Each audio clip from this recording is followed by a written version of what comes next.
Sí, ahora sí, bienvenidos a Arte de la A a la Z, al cuarto día de Arte de la A a la Z. El día de hoy quiero hablarles de una artista australiana, una artista multidisciplinar.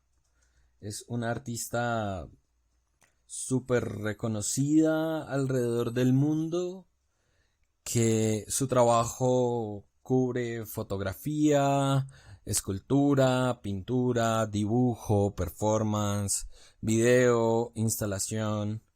Tiene, básicamente cubre cualquier medio que esté al alcance. Se llama Bonita Ili. Bonita Ili nace en 1946 en Australia y nace en un pueblo al sur en la ribera del río Murray.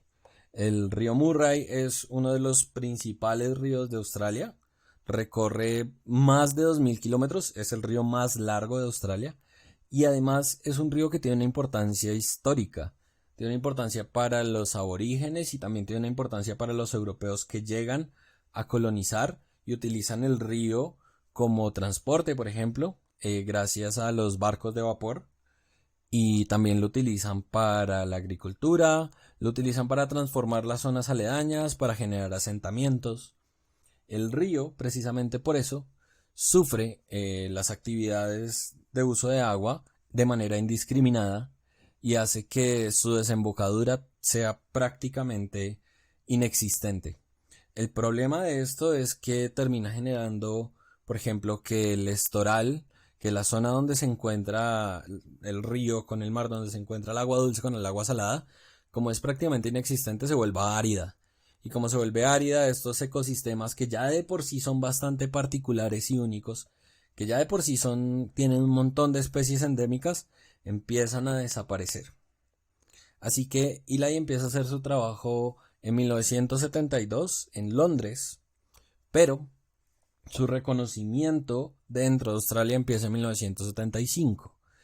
Su trabajo involucra al espectador en los procesos naturales, como ya les expliqué, de ciertas regiones en específico. No solo trata Australia, también habla de ciertas zonas. Por ejemplo, también hablo de Nueva York, también hablo de Vietnam, ha hablado de diferentes lugares del mundo y da a conocer problemáticas propias del lugar, no solo las problemáticas de medio ambiente, sino también problemáticas, por ejemplo, de tipo social. Ha hablado del cambio climático, ha hablado del sufrimiento de los pueblos aborígenes en Australia, habló de los peligros de las transformaciones tecnológicas, del uso indiscriminado de recursos naturales, habló del plástico. Ya hablaremos un poco acerca de sus obras. Quiero exponer en principio tres obras, no más, pero como sus obras son tan grandes y tienen tanta investigación, bueno, en verdad son cuatro, pero hay dos que están muy relacionadas, creo que con eso va a ser más que suficiente. Y por eso digo que es tal vez una de las artistas que más me interesa, porque el tema de la naturaleza y el tema del arte, esto se llama arte ambiental, o es una de las precursoras del arte ambiental, es para mí un punto de partida también desde lo que yo realizo. El arte ambiental se refiere al arte que habla de problemas del medio ambiente, que habla desde la ecología, que habla también desde el animalismo en ciertos casos. Es un arte que procura al mismo tiempo mostrar la información de los lugares naturales, pero también está hablando de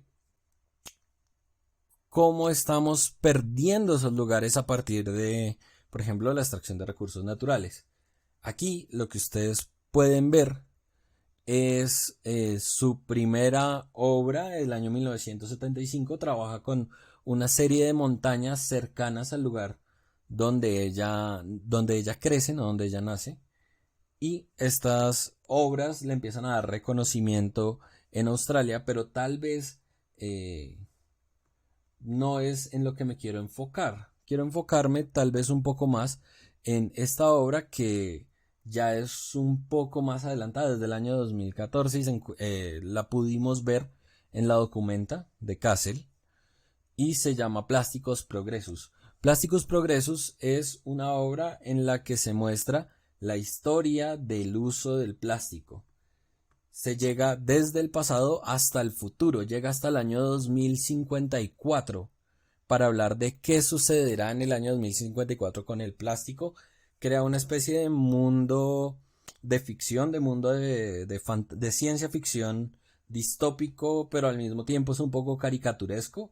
En este caso, por ejemplo, supuestamente esto que ven en la parte de abajo, que es una unión de un casco con una especie de aspiradora plástica, es es su mascota. Es la mascota, es una mascota que tendremos en el año 2054 y la está llevando a un parque de plástico para darle de comer plástico.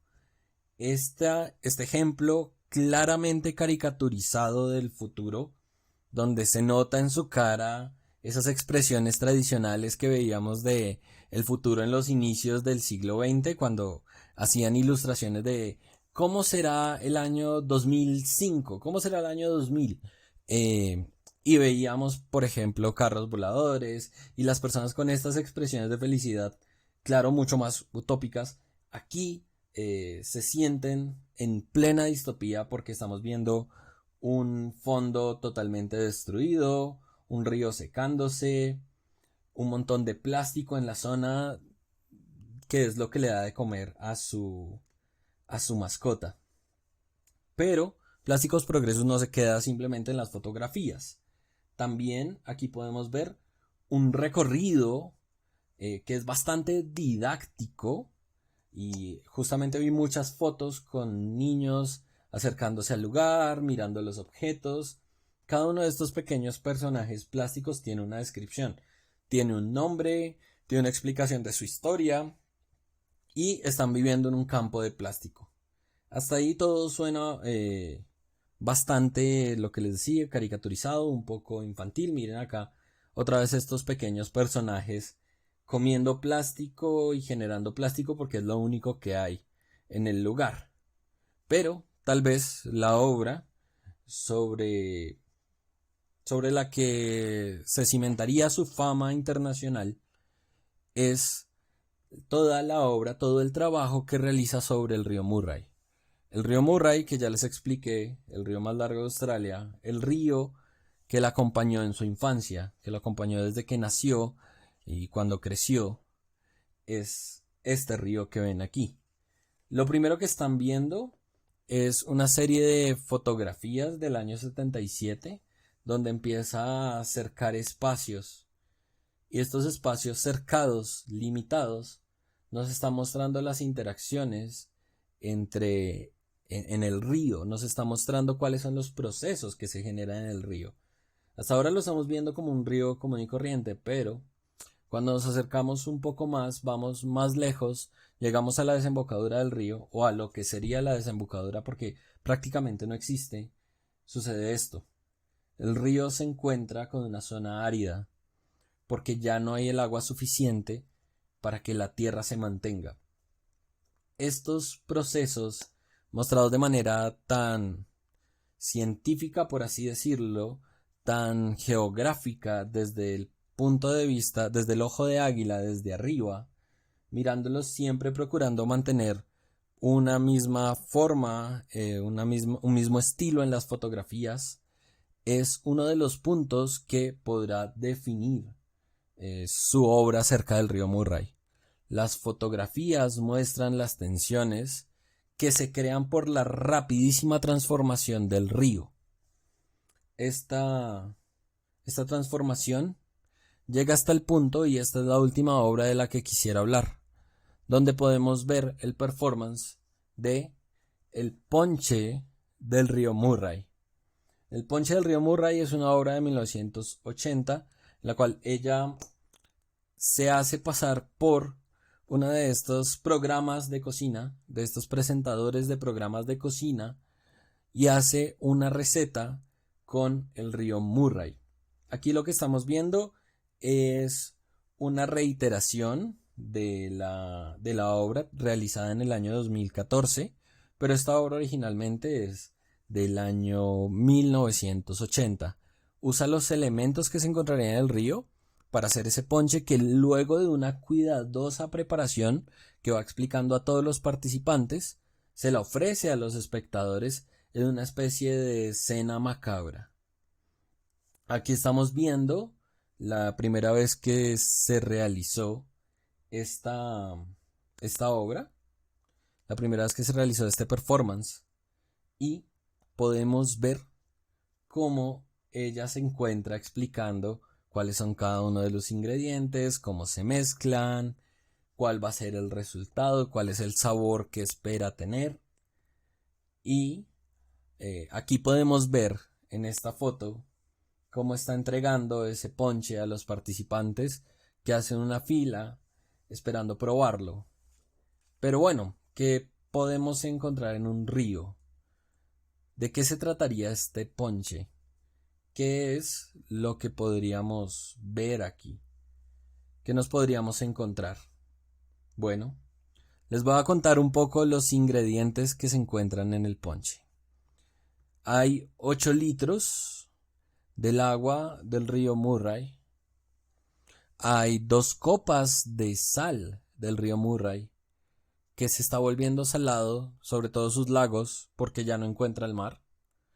Podemos encontrar 4 pedazos de vidrio.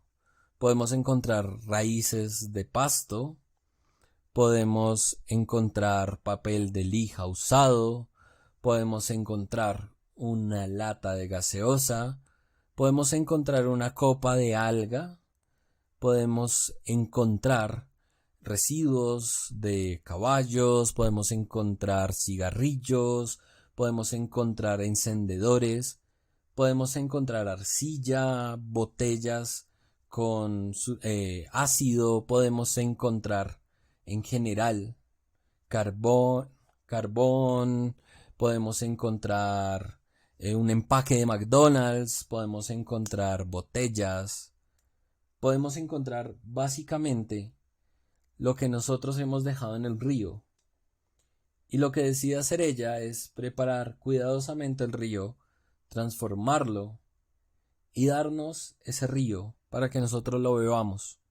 Porque eso es lo que estamos haciendo, nos estamos bebiendo el río y lo estamos convirtiendo en tierra árida y lo estamos convirtiendo en pedazos de cristal, lo estamos convirtiendo en esa agua salada, lo estamos convirtiendo en ese ácido.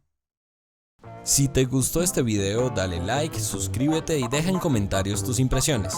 También te recuerdo que puedes verme en vivo de lunes a viernes en mi canal de Twitch www.twitch.tv/filosófico con Z y W. Allá nos vemos.